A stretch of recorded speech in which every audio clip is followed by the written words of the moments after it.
Let me ask you something. Have you ever watched English movies, gone to English classes, even studied grammar? But when you try to speak, your mind goes blank? You forget the words. You don't know how to make the sentence. You feel stuck. Does this happen to you? Don't worry. It happens to many people. You think, I watch films. I study hard. I do everything my teacher says. Why can't I speak fluently? The answer is simple. You are missing one important thing, something most learners forget. That thing is reading. Yes, reading. I know it sounds boring. I know you think reading is too hard. But I promise, reading in English is one of the best ways to improve your language. It helps you learn new words. It helps you understand grammar. It even helps you become more confident when you speak. And the best part? You don't need to memorize anything. You don't need to write notes. You just read. Reading gives your brain English in a natural way, like a child learning their first language. Slowly, your brain understands the patterns. You see the same words many times. You see how sentences are made. You learn without thinking too much.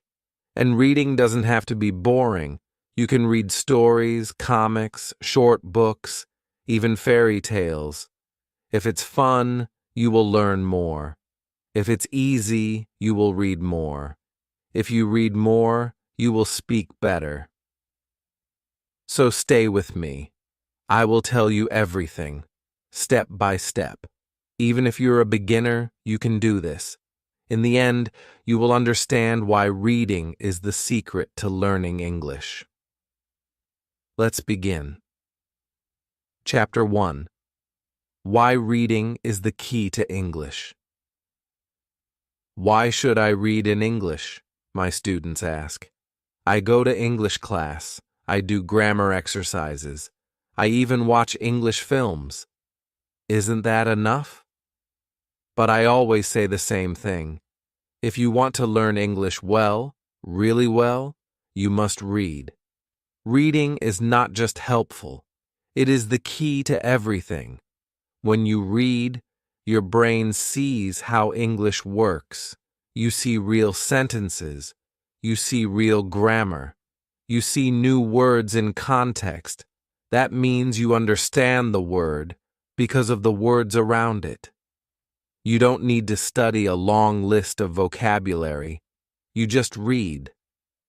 The words come again and again, and your brain starts to remember them.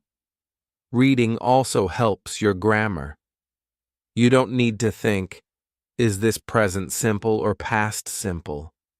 Your brain sees the patterns again and again, and then one day you just know. You feel what is right, not because you studied the rule, but because you read it 100 times. Reading helps with spelling too. Think about it. When you see words often, you remember how they look. If you only hear a word, you might know the sound, but you don't know how to write it. Reading shows you the words over and over, and slowly you learn how to spell them without even trying. Many people believe that speaking is the most important skill. I understand. Speaking is exciting. It feels active. You feel like you're really using the language. But here's the truth. Before you speak well, you need to understand a lot of English. You need something called input. That means you need to hear and read a lot of English before you can speak it easily. Think about a baby. A baby listens for a long time before they say their first words. You are the same. Reading gives you more input than anything else. You can read slowly. You can go back if you don't understand. You don't need to be fast. You don't need to feel shy. The book doesn't laugh at you. The book doesn't tell you that's wrong. It just waits for you. When you read, you also start to think in English. This is important. Many learners always translate in their heads from their language to English. That takes time. That makes mistakes. But when you read often, you start to feel how English sentences work. Your brain makes faster connections.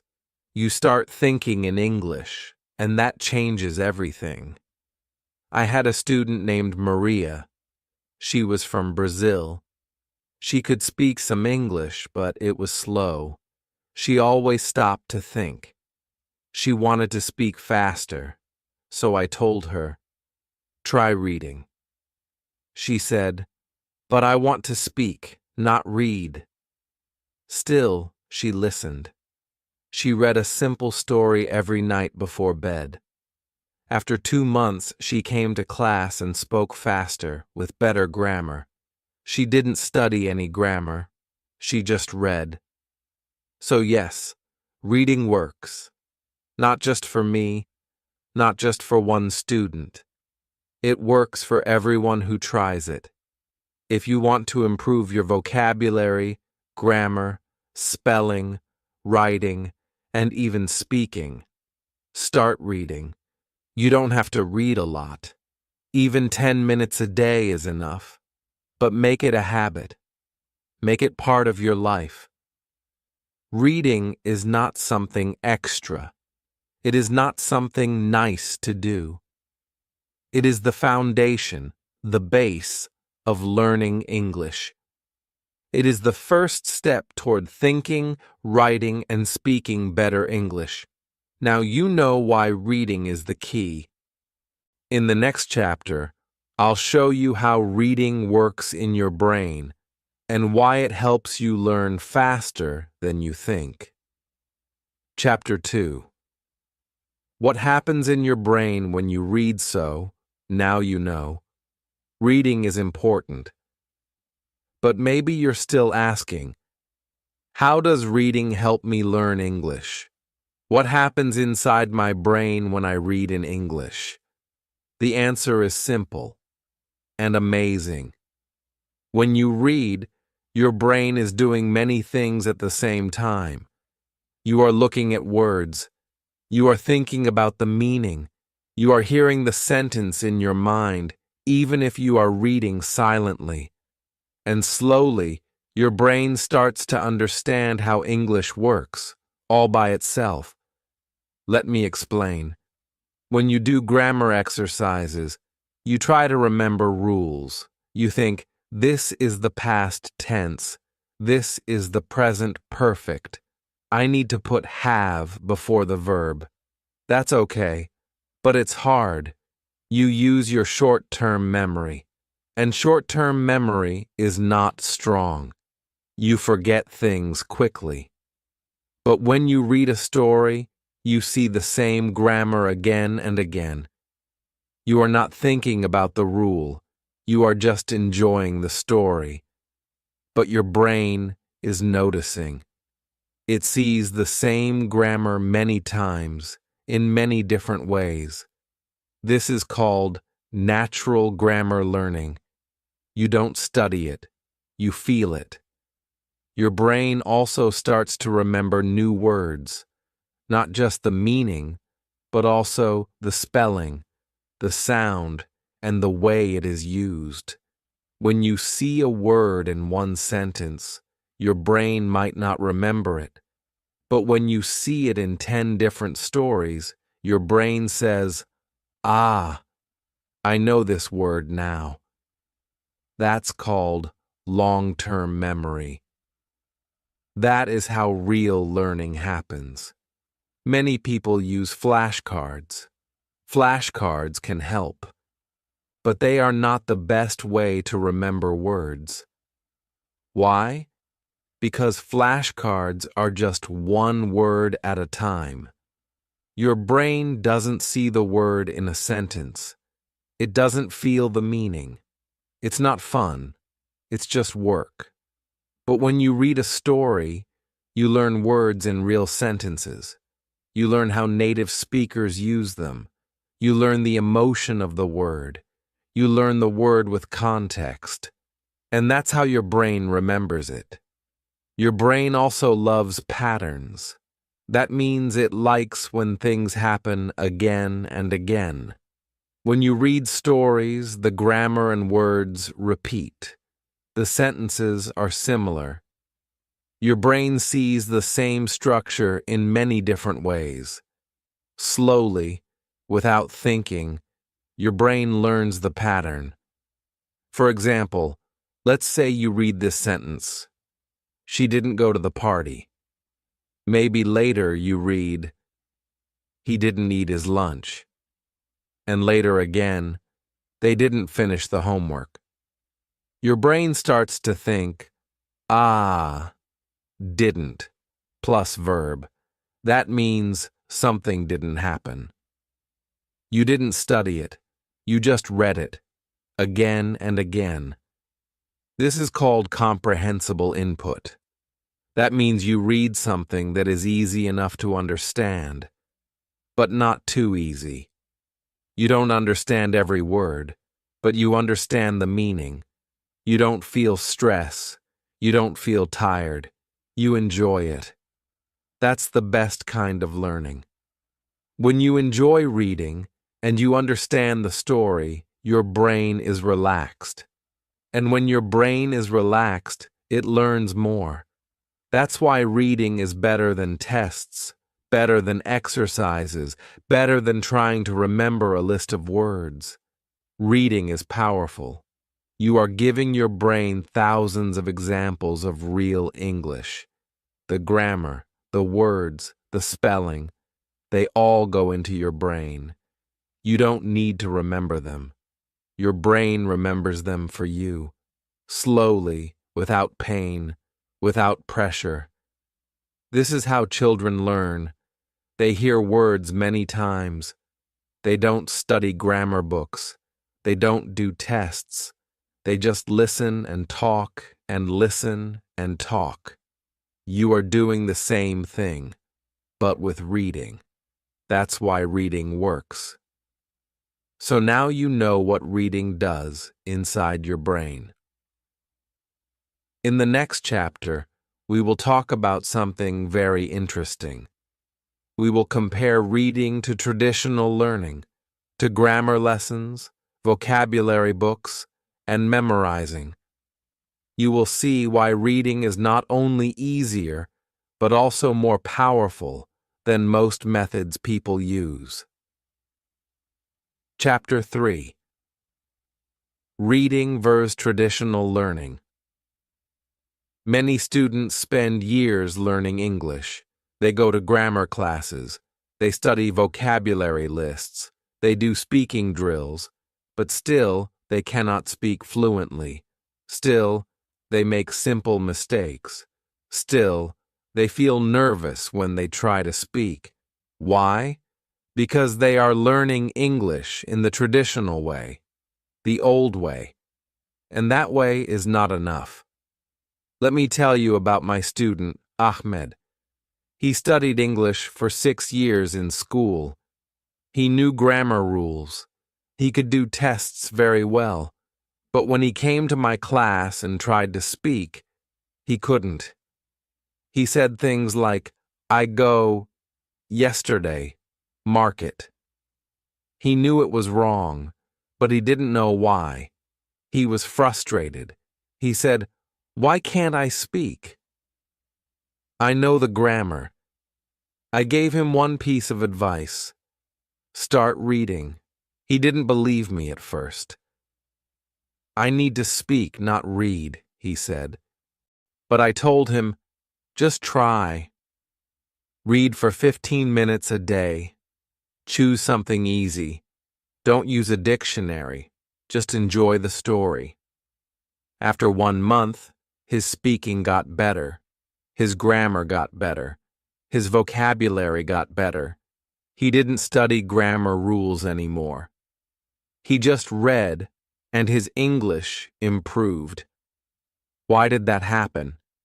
Because reading gives you something that traditional learning cannot give, a feeling for the language. When you read, you don't think about grammar. You just see the sentences. Again and again, you feel what is right. You feel what sounds natural. Now, I want to tell you about a real study. In Fiji, a group of researchers tested 3 ways of teaching English. One group studied grammar in the traditional way. The second group read silently in class. The third group listened while the teacher read to them. Guess what happened? The 2 reading groups did much better than the grammar group. Not just in reading, but in grammar tests too. That's right. The students who didn't study grammar rules, who just read, became better at grammar than the students who studied the rules. They did the same experiment in Singapore. This time, the group that only read silently in class got the best scores in grammar. Even better than the group that had grammar lessons every day. This is not theory. This is science. Reading works. Why? Because grammar rules are just descriptions of patterns. When you do grammar exercises, you see 1 or 2 examples of a rule. But when you read a story, you see the same pattern 20 or 30 times. In different ways, with different words. Slowly, your brain understands the pattern. You don't need to think. You just know. Another reason is that vocabulary lists are dry. You learn the word, but you forget it quickly. The brain does not remember words alone. The brain remembers words in a sentence, in a story, in a picture. That's why stories work. They connect the word to something real. And what about speaking drills? They help a little. But if you don't have the words inside you, you can't speak. Reading puts the words inside you. Then, when you speak, you have something to say. Let me tell you about another student, Lynn from China. She said to me, "I study hard. I remember 20 new words every day, but when I speak, I don't use them." I said, "Do you read?" She said, "No time for reading. Too slow." So we made a plan, 10 minutes a day, just 1 short story, no dictionary, no stress. After 3 weeks, she came to class and said, "I used 3 new words in my speaking today, and I didn't even try."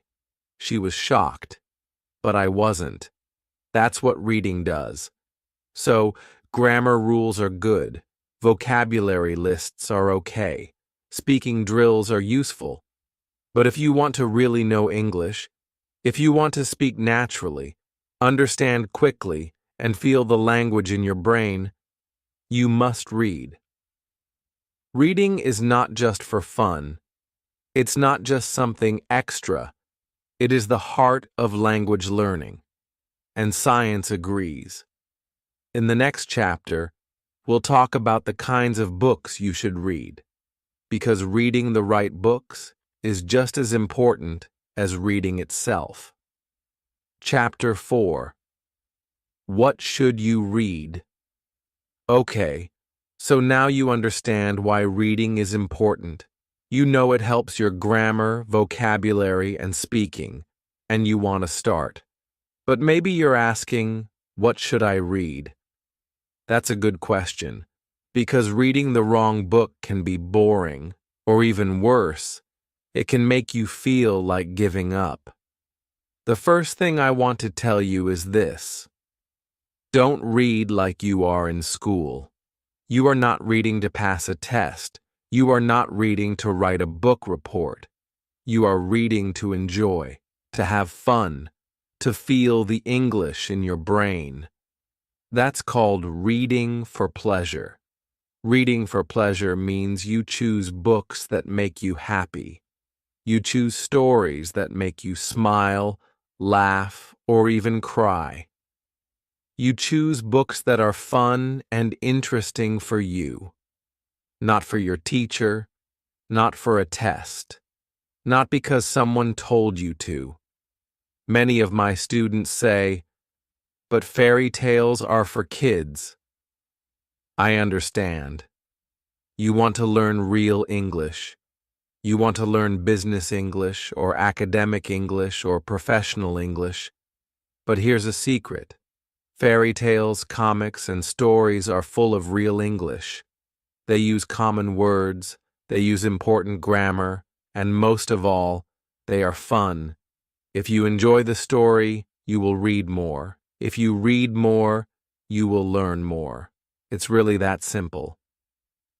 So, what kinds of books are good for beginners? First, graded readers. These are books written for English learners. They come in different levels, a 1, a 2, B1, and so on. They use simple words, short sentences, and easy grammar. Many of them are famous stories, rewritten for learners. These are a great place to start. 2. Fairy tales. Yes, fairy tales.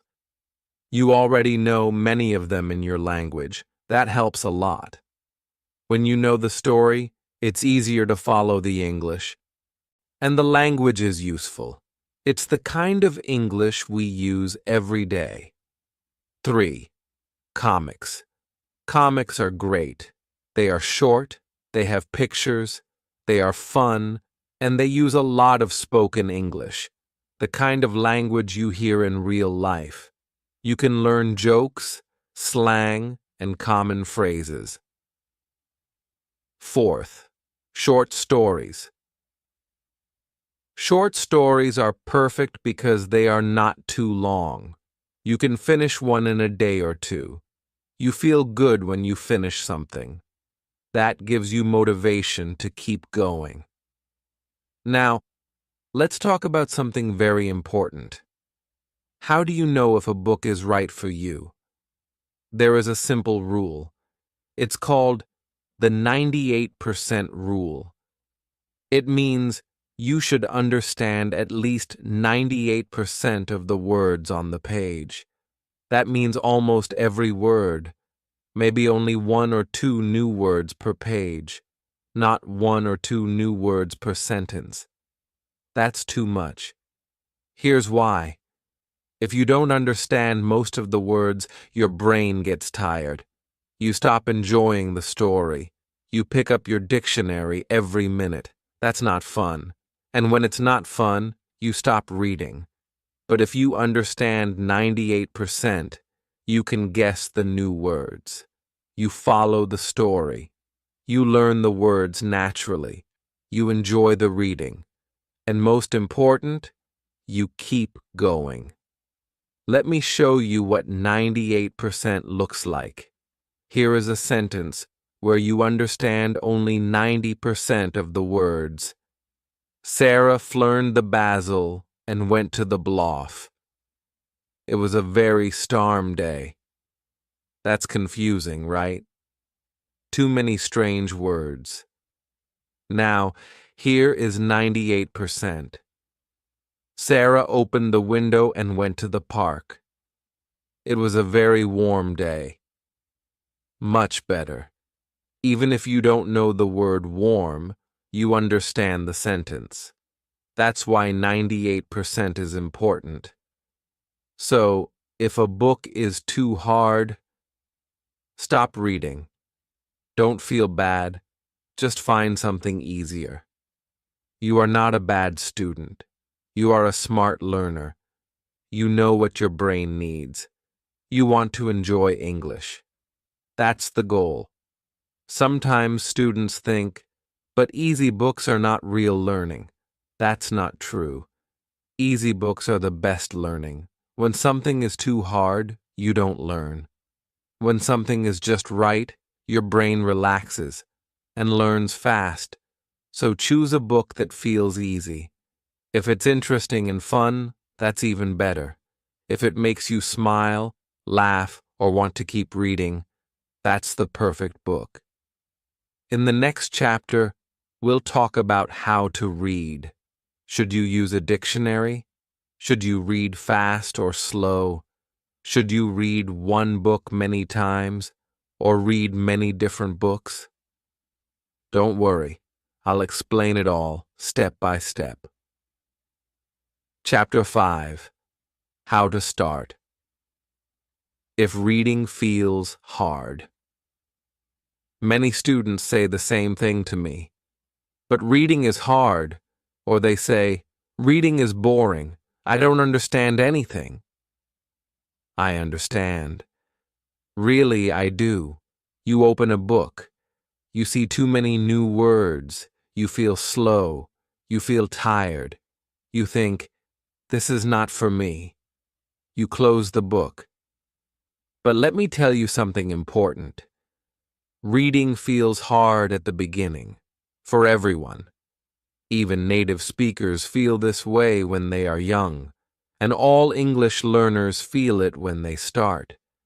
But it gets easier, and it gets easier fast, if you keep going and don't give up. Let's talk about how to make reading easier. Start small. You don't need to read a big novel right now. Don't start with Shakespeare. Don't start with newspapers. That's too difficult. Instead, read something short and simple. One page, even one paragraph. That's enough. You don't need to be perfect. You just need to begin. I tell my students to start with children's books. Some students say, but those are for kids. Yes, they are, but they are also for beginners. Children's books use easy words, short sentences, and simple grammar. They also have pictures. That helps your brain understand the story without translating every word. And guess what? Some children's books are really fun. You can also read graded readers, books written for learners like you. They are made for your level. You don't need to guess. You just pick the level you want. A1, a 2, B1, and so on. And start reading. These books are great because they give you success. And when you feel success, you want to keep going. Now here's something important. You do not need to understand every word. This is a big mistake many learners make. They stop every 2 sentences and use a dictionary. They look up every new word. And after 5 minutes, they feel tired. They stop reading. They say, reading is too slow. But reading is not about knowing every word. It's about understanding the story. Your brain is smart. It can guess. It can understand the meaning from the sentence, the picture, or the situation. This is called context. Let me give you an example. Look at this sentence. Maria put butter on her toast and drank a cup of bloop. What is bloop? You've never seen this word before. But can you guess the meaning? Probably yes. It's probably a drink, maybe tea or coffee. That's the power of context. You don't need a dictionary. You just need the story. And guess what? Guessing is learning. When your brain guesses a word and then sees that word again, it remembers it. You learn naturally, without trying.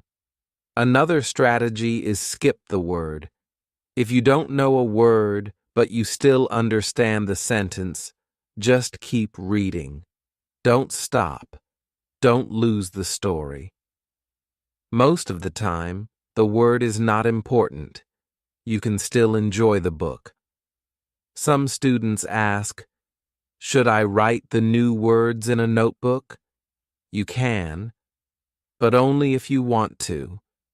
It's better to read more and meet the word again in another story. That's how children learn.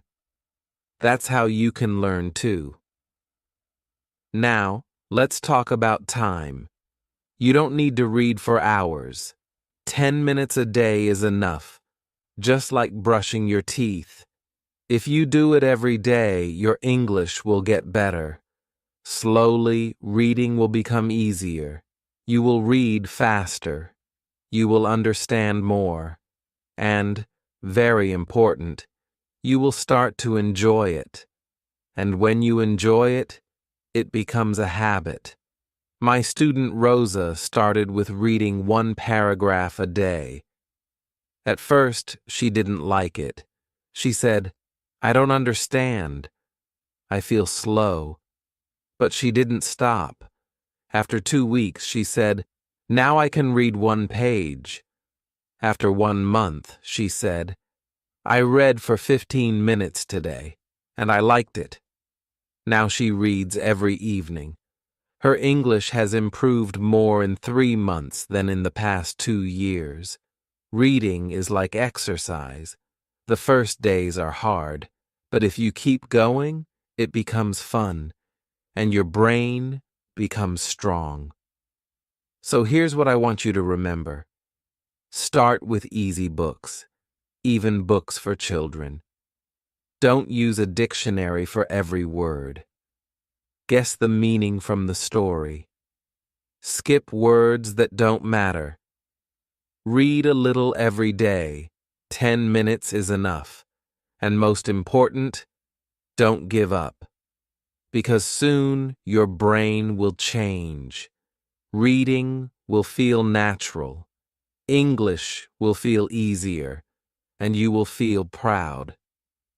In the next chapter, we'll talk about what reading does to your vocabulary and why reading teaches you more words than vocabulary lists ever can.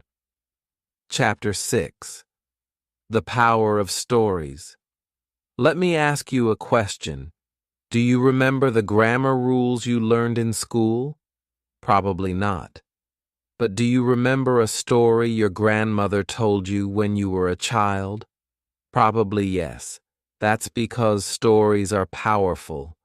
In this chapter, I want to show you why reading stories is better than reading grammar books. I want to show you how your brain remembers language faster and for longer when it's part of a story. Grammar books give you rules. Word lists give you vocabulary. But stories give you something better. They give you language in action. When you read a story, you don't just see words. You feel them. You see how people use them. You understand when and why we use those words. Your brain connects the words to pictures, to feelings, and to ideas. And when we connect things, we remember them better. For example, let's look at this word, whisper. You can write it in a list. You can learn whisper, speak very quietly. But now imagine a story. The little girl tiptoes into the dark room. She goes close to her brother and says, "Don't wake up, Mum," she whispers. Now you can see the word. You can feel it. You know what it means without translating. That's the magic of stories. Stories also help you learn grammar without studying grammar. Here's what I mean.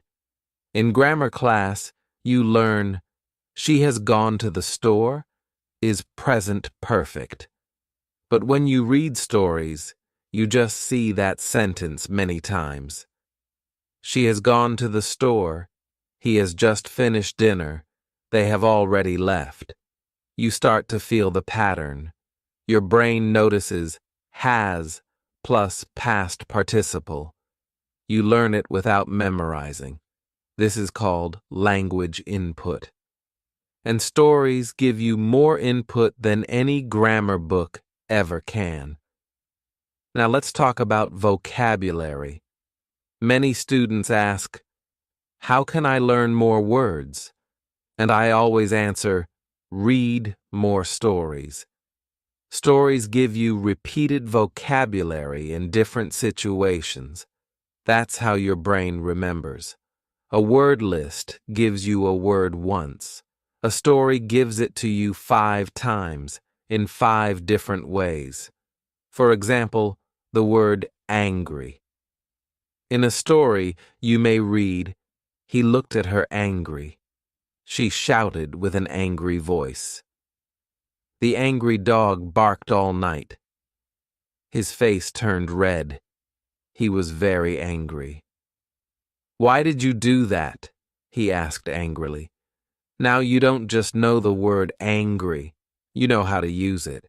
Even fairy tales and comic books can help you learn academic or professional vocabulary. Yes, really. One study looked at people who read science fiction books. These books were full of words that students usually learn in school, words like environment, process, system, result, and analysis. These are words we see in science, in business, in university writing. Another study looked at 22 novels, normal novels for fun, and found that 85% of the words were from academic word lists. So even when you're reading a fairy tale, your brain is learning serious English. Isn't that amazing? You don't need a textbook to learn university vocabulary. You can learn it by reading a good story. Stories also help you learn how to think in English. Because in a story, things happen. People talk, they walk, they cry, they laugh. And when your brain follows the story, it follows the English too. You start to think, what will happen next? You guess the ending. You imagine the characters. You are no longer just learning English. You are living it. And that's the goal. We don't want to study English like math. We want to live it, feel it, understand it deeply. Stories help you do that. So remember this. Grammar books are okay. Word lists are okay. But stories are better. Stories give you grammar, vocabulary, sentence structure, and emotion, all at the same time. They are natural, they are fun, and they help you remember. Even one story a week can change how you feel about English. It's not boring anymore. It's exciting. You want to read more. And when you want to read, you learn faster. So, go find a story. Any story. A fairy tale, a comic, a short novel. If it's easy and fun, it's perfect. In the next chapter, we'll talk about how reading helps you think in English. Not just understand it, but use it without translating in your head. Chapter 7. What happens after 100,000 words? Let me tell you something exciting.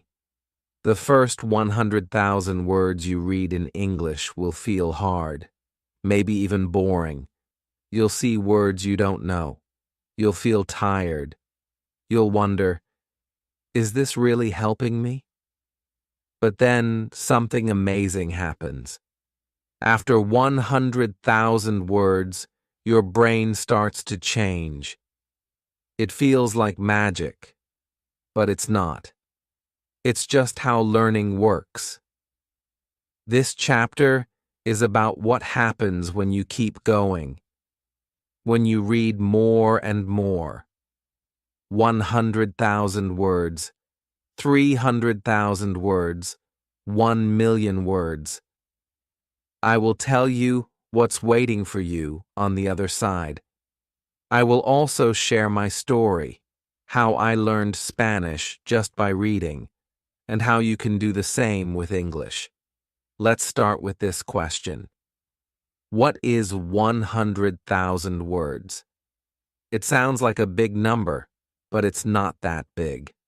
A short novel is about 30,000 to 40,000 words. So if you read just 3 short books, you're already close. Now let's imagine you read 10 minutes a day. That's about 2,000 words per day if the book is easy. In 50 days, you reach 100,000 words. That's less than 2 months. What happens then? At first, maybe you only understand the story by guessing. Maybe you don't know all the grammar. But now, your brain starts to see patterns. You start to recognize phrases. You stop translating. You just read. That's how learning really works. The first 50,000 words feel slow, but the next 50,000, they feel faster. You stop using the dictionary. You understand more and more. You enjoy the stories. And, this is the most important part, you start to believe, I can do this. That's what happened to me. Let me tell you a true story. In 2017, I wanted to learn Spanish. I had taken classes before, but I didn't learn much. I didn't like memorizing grammar. I didn't enjoy flashcards. I wanted to try something new. So I made a promise. I will read 1 million words in Spanish. 1 million. That's about 20 full-length novels. It sounds crazy, but I didn't start with hard books. I started small. I read children's stories, easy blogs, podcasts with transcripts. Then I read books I already knew, like Harry Potter, but in Spanish. Slowly, I moved to new books.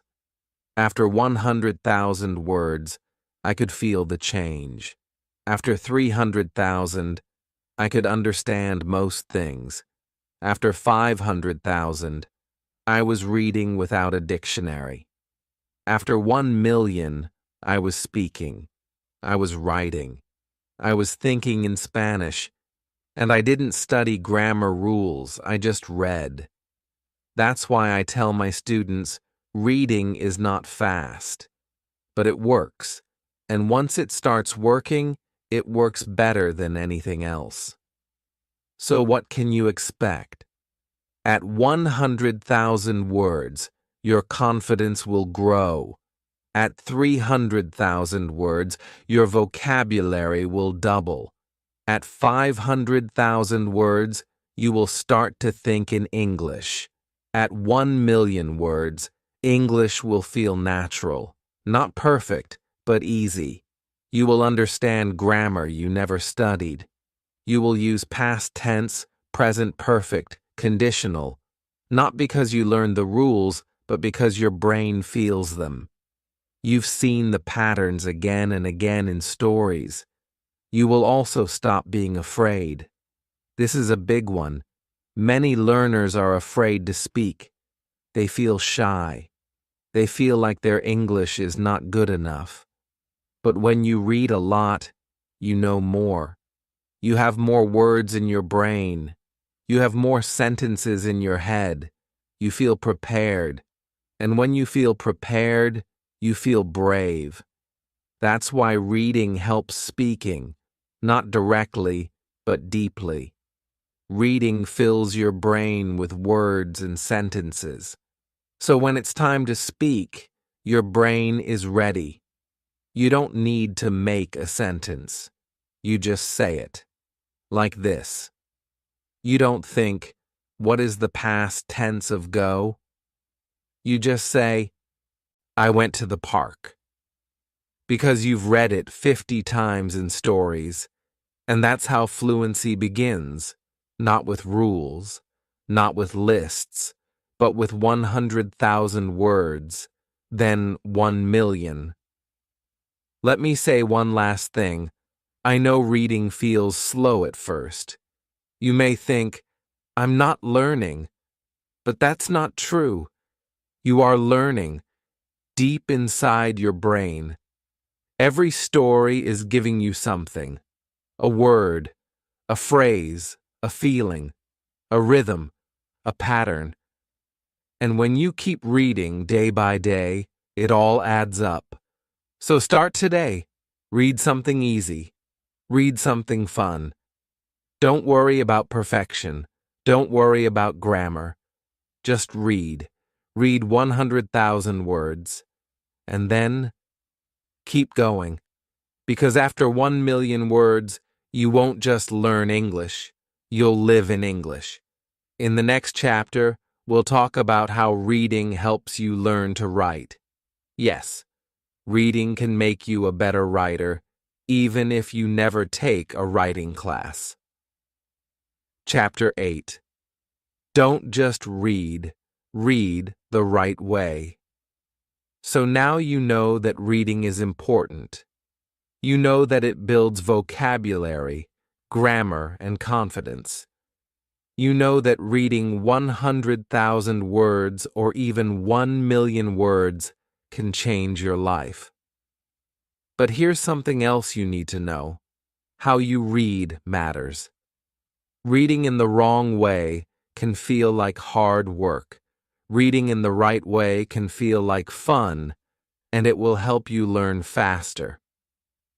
Many students think reading means this: open a book, look at every word, translate everything into your language, get tired, and give up. That's the wrong way. It's not your fault. In school, you probably had to read difficult texts. You had to answer questions. You had to find the main idea. You had to explain grammar rules. But that's not real reading. That's school reading. What we want is language learning reading. And that's a different thing. Here's the secret. The best way to read is to read for fun.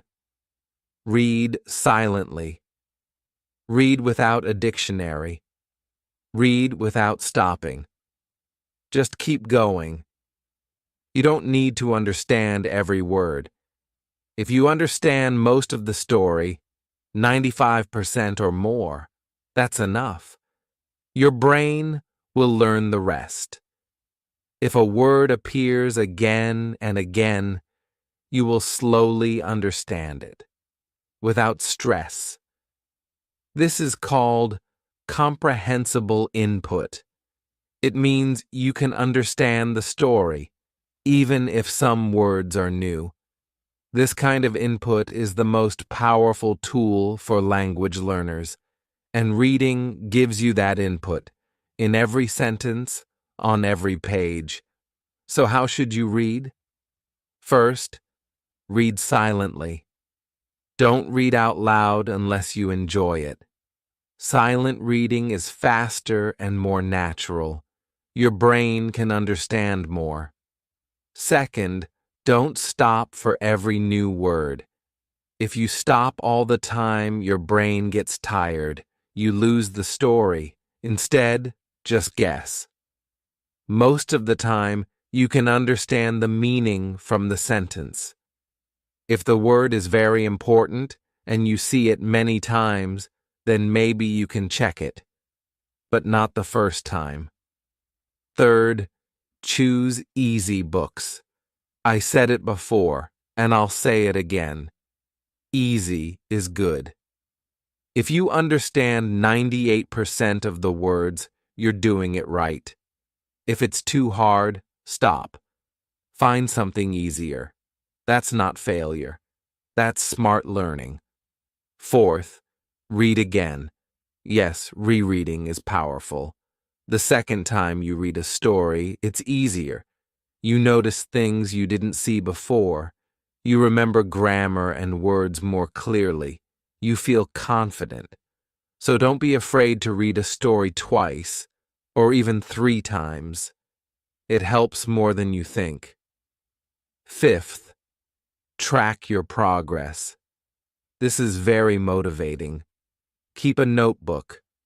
Write the names of the books you finish. Write how many words you read. You can write short notes like, "I like this book," or "This story was funny." It helps you feel like you're moving forward, and you are. Sixth, build a habit. Reading once is good. Reading every day is amazing. Even 5 or 10 minutes a day can make a big difference. Choose a time. Maybe in the morning with coffee, maybe before bed. Make it a habit, something you do every day like brushing your teeth. Habits are the key to learning anything. Finally, combine reading with listening. This is very useful. You can listen to audiobooks or podcasts while reading the text. This helps your brain connect written words with spoken words. It improves your pronunciation, even if you're not speaking. It helps your listening skills. It makes the words come alive. For example, you can listen to a podcast for learners, like English spoken stories, and read the transcript at the same time. You see the words, you hear the sounds, your brain connects them. It's double learning. Or, if you have an audiobook and the book together, you can listen and read at the same time. Many learners find this very helpful. So let's review the best way to read. Read silently. Don't translate everything. Choose easy and fun books. Reread your favorites. Track your progress. Make it a daily habit. Try listening while reading. All these steps are simple, but together, they are powerful. Reading is not just about understanding words. It's about building a life in English, one page at a time. And the good news? You don't have to be perfect. You just have to keep going. In the next and final chapter, we'll talk about how reading leads to writing, how stories make you a better writer, even if you never take a writing class. You'll see how reading helps your English grow in ways you never expected. Chapter 9. Your Reading Plan. Start today. This is it. Your last step. You know why reading is powerful, how it works in your brain, and why it's better than grammar classes or vocabulary lists. Now, it's time for action. I'm going to guide you step by step on how to start your reading journey today. No excuses. This is where it all comes together. The key to improving your English is to begin reading, and the best time to start is right now. Step 1. Choose your first book. The first thing you need is a book. But not just any book. The right book. The right book is one that's fun, easy, and interesting. Don't pick something too hard. Remember, you want to enjoy reading, not stress about every word.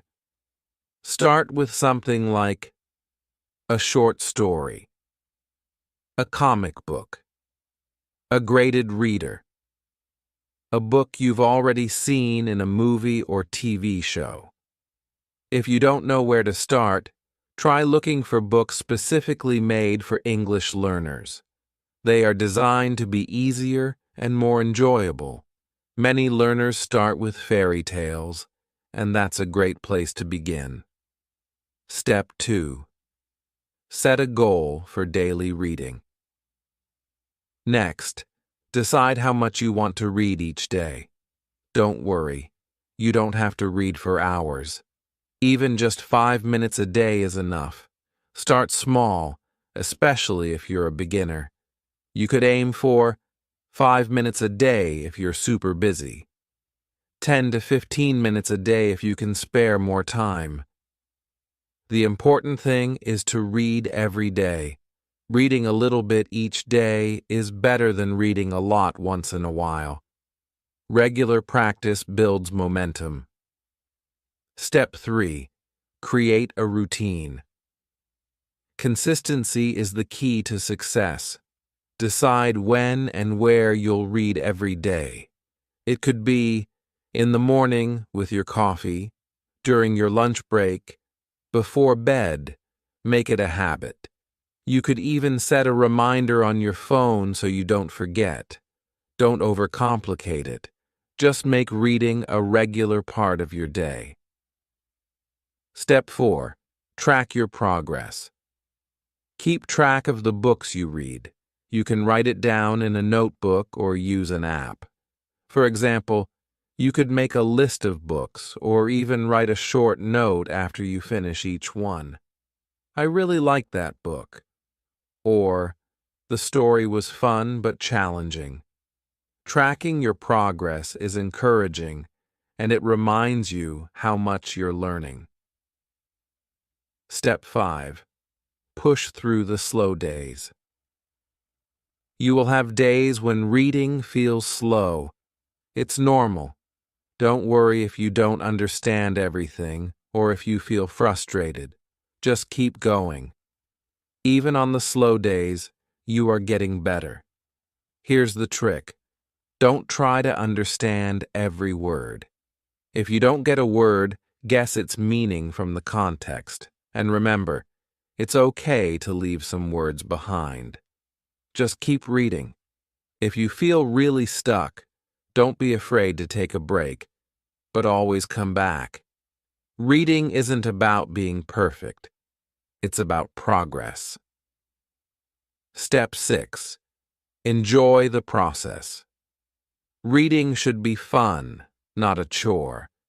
If you choose books that interest you, reading will become something you look forward to.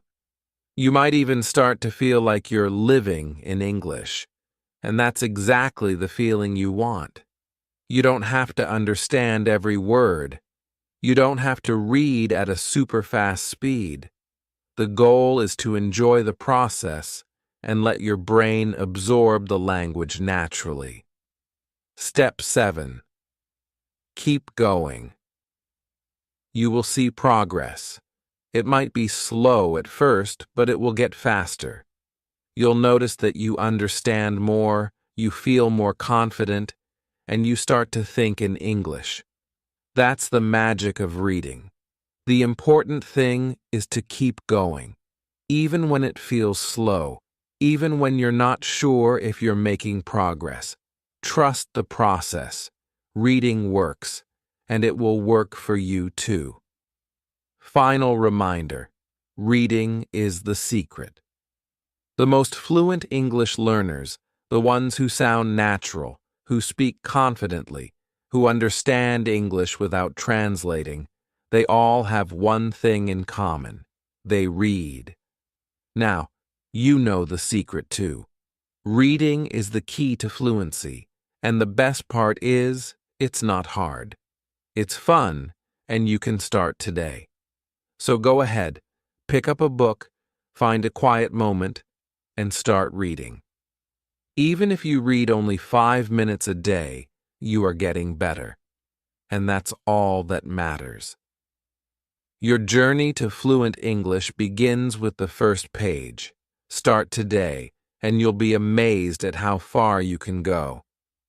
If you found this helpful and you're ready to start your reading journey, please subscribe to the channel. Hit the like button so more learners like you can find this video. And let me know in the comments, what book will you read first? I read every comment, and I'd love to help you on your journey. Happy reading and happy learning. Star.